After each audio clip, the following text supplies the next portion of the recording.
Hi guys, आप सबों के बीच एक बेहतरीन टॉपिक के साथ उपस्थित हुआ हूं और आज का टॉपिक है रेलवे ग्रुप डी से रिलेटेड टॉप 20 क्वेश्चंस। जी हां, हमने ऐसे क्वेश्चंस को सिलेक्टेड किया है जो कि रेलवे ग्रुप डी के जो अभी पैटर्न चल रहे हैं एग्जाम्स के उससे को रिलेट किया है और एक मानक के अनुसार इस क्वेश्चंस को लाया है ताकि अब पता चल सके कि आपने अभी तक क्या तैयारी की है। जैसा कि आप जान रहे हैं कि फरवरी से रेलवे ग्रुप डी का परीक्षा होना तय हुआ है।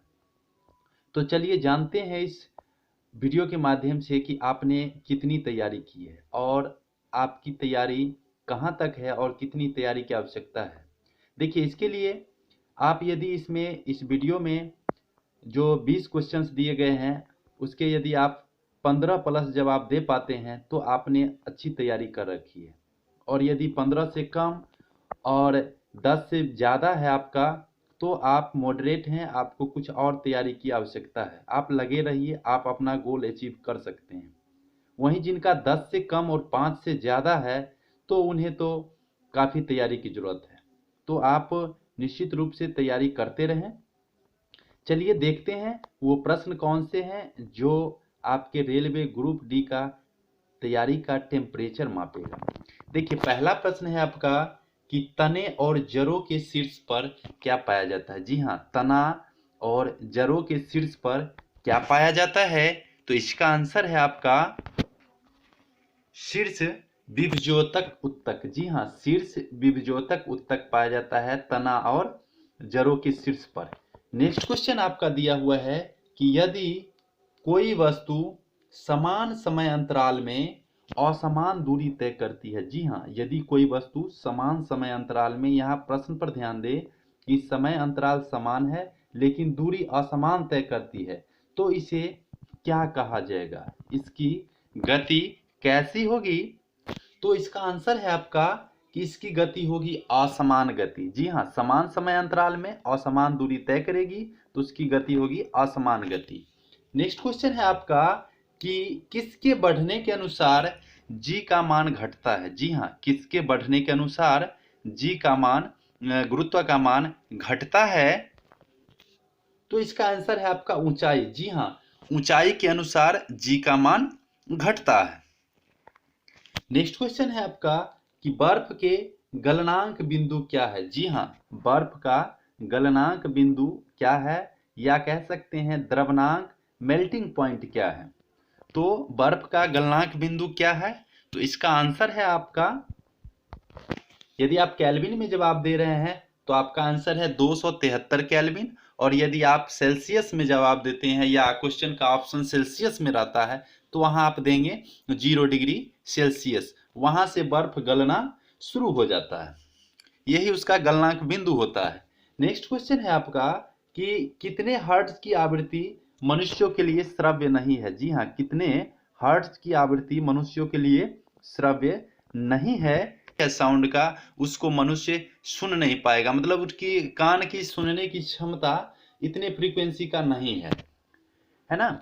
अगला प्रश्न है आपका कि यदि प्रतिरोध को आधा कर दिया जाए तो धारा पर क्या प्रभाव पड़ेगा। जी हाँ, यदि प्रतिरोध को आधा कर दिया जाए तो धारा पर क्या प्रभाव पड़ेगा, दो गुनी हो जाती है। जी हाँ, यदि प्रतिरोध को आधा कर दिया जाता है तो धारा दो गुनी हो जाती है। नेक्स्ट क्वेश्चन है आपका कि कौन एकमात्र अधातु है जिसे क्षारीय धातु के साथ रखा गया है। जी हाँ, है अधातु, नॉन मेटल, लेकिन उसे क्षारीय धातुओं के साथ रखा गया है, तो इसका आंसर है आपका हाइड्रोजन। जी हाँ, हाइड्रोजन एकमात्र ऐसा अधातु है जिसे क्षारीय धातु के साथ रखा गया है। नेक्स्ट क्वेश्चन है आपका कि गुरुत्वाकर्षण के सार्वभौमिक नियम किस पर लागू होता है। जी हाँ, गुरुत्वाकर्षण के सार्वभौमिक नियम किस पर लागू होते हैं, तो इसका आंसर है आपका पृथ्वी और सूर्य पर। जी हाँ, पृथ्वी और सूर्य पर गुरुत्वाकर्षण के सार्वभौमिक नियम लागू होते हैं। नेक्स्ट क्वेश्चन है आपका कि केप ऑफ गुड होप कहाँ स्थित है। जी हाँ, यह एक जगह का नाम है जो काफी प्रचलित है कि केप ऑफ गुड होप कहाँ स्थित है, तो इसका आंसर है आपका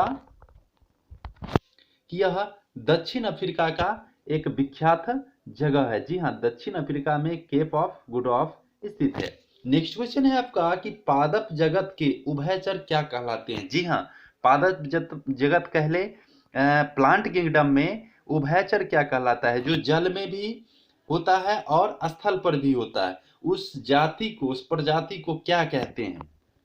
तो इसका आंसर है आपका, उसे कहा जाता है ब्रायोफाइटा। जी हाँ, ब्रायोफाइटा कहा जाता है। नेक्स्ट क्वेश्चन है आपका कि एक समतल दर्पण द्वारा बनाई गई छवि हमेशा होती है। जी हाँ, समतल दर्पण जो छवि बनाती है वो कैसा होती है। तो इसका आंसर है आपका कि अब समतल दर्पण के द्वारा बनाई गई छवि हमेशा आभासी और सीधी होती है। नेक्स्ट क्वेश्चन है आपका कि भारत में दूसरा सबसे बड़ा कच्चा तेल उत्पादक राज्य कौन है। जी हाँ, पहला नहीं पूछा जा रहा है, यहाँ देखिए थोड़ा डिफिकल्ट कर दिया है। दूसरा सबसे बड़ा कच्चा तेल उत्पादक राज्य कौन सा है। तो इसका आंसर है आपका राजस्थान। जी हाँ, दूसरा कच्चा तेल उत्पादक राज्य है राजस्थान। नेक्स्ट क्वेश्चन है आपका कि अल्फांसो किस फल की किस्म है। जी हाँ, काफी प्रचलित किस्म है, यह नई पद्धति से तैयार किया गया है यह आइटम। तो अल्फांसो किस फल की किस्म है। तो इसका आंसर है आपका आम। जी हाँ, मैंगो की नई प्रजाति है अल्फांसो। नेक्स्ट क्वेश्चन है कि पंजाब केसरी के रूप में कौन जाने जाते हैं। जी हाँ, पंजाब केसरी के रूप में कौन जाने जाते हैं। तो इसका आंसर है आपका लाला लाजपत राय। जी हाँ, पंजाब केसरी के रूप में जाने जाते हैं लाला लाजपत राय। नेक्स्ट क्वेश्चन है आपका कि फादर ऑफ टेक्सोनोमी किन्हें कहा जाता है। जी हाँ, was known as father of taxonomy. तो इसका आंसर है आपका कार्ल लिनियस। जी हाँ, कार्ल लिनियस को फादर ऑफ टेक्सोनोमी या वर्गीकी का जनक कहा जाता है। नेक्स्ट क्वेश्चन है आपका कि किस अधातु को यदि हवा में रखी जाए तो इसमें आग लग जाती है। जी हाँ, किस अधातु को यदि हवा में रखी जाए तो इसमें आग लग जाती है। इसका आंसर है आपका फास्फोरस। जी हाँ, फास्फोरस को यदि हवा में रखा जाए तो आग लग जाएगा, इसलिए इसे मिट्टी तेल में और इसके कुछ भाग को पानी में भी रखा जाता है। नेक्स्ट क्वेश्चन है आपका कि 1983 में भारत में केंद्र और राज्य संबंध के निरीक्षण करने के लिए किस आयोग की नियुक्ति की गई थी। जी हाँ, ये एक प्रश्न ये हो जाता है कि केंद्र राज्य संबंधों के निरीक्षण के लिए कब समिति गठित की गई थी। तो उसका आंसर है 1983। लेकिन यहाँ प्रश्न कह रहा है 1983 में भारत में केंद्र राज्य संबंधों के निरीक्षण के लिए किस आयोग की नियुक्ति की गई थी, उस आयोग का नाम क्या था। तो इसका आंसर है आपका सरकारिया। जी हाँ, सरकारिया आयोग का गठन किया गया था। नेक्स्ट क्वेश्चन है आपका कि मिशन इंद्रधनुष भारत सरकार की एक योजना है, यह किससे संबंधित है। जी, मिशन इंद्रधनुष भारत सरकार की एक योजना है, यह किससे संबंधित है। तो इसका आंसर है आपका कि यह हेल्थ सेक्टर से रिलेटेड है, स्वास्थ्य से संबंधित है मिशन इंद्रधनुष। नेक्स्ट क्वेश्चन है आपका कि किस तत्व का आयन सबसे बड़ा होता है। जी हाँ, किस तत्व का आयन सबसे बड़ा होता है।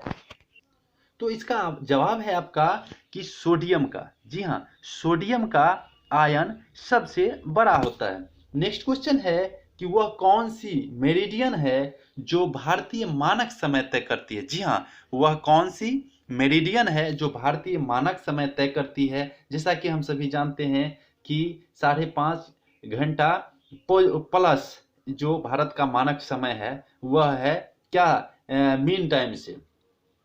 तो वह कितने अक्षांश पर है और देशांतर पर है। तो इसका आंसर है आपका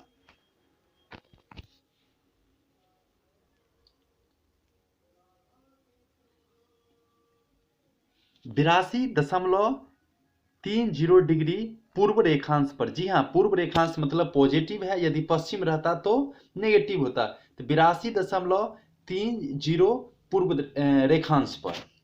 तो इस वीडियो के माध्यम से आपने जाना 20 महत्वपूर्ण प्रश्नों को। अब आप कमेंट्स के माध्यम से बताएं कि आपके कितने प्रश्न के आंसर सही हुए हैं, और ये ऑनेस्टली बताएंगे ताकि हमें भी पता चल सके कि आप कितने प्रिपेयर हैं। ठीक है। और यदि आप कम अंक ला रहे हैं तो आपको थोड़ी और तैयारी की आवश्यकता है अपने गोल अचीव करने के लिए। फिर एक नई वीडियो के साथ उपस्थित होऊंगा, तब तक के लिए विदा चाहता हूँ। जय हिंद, जय भारत।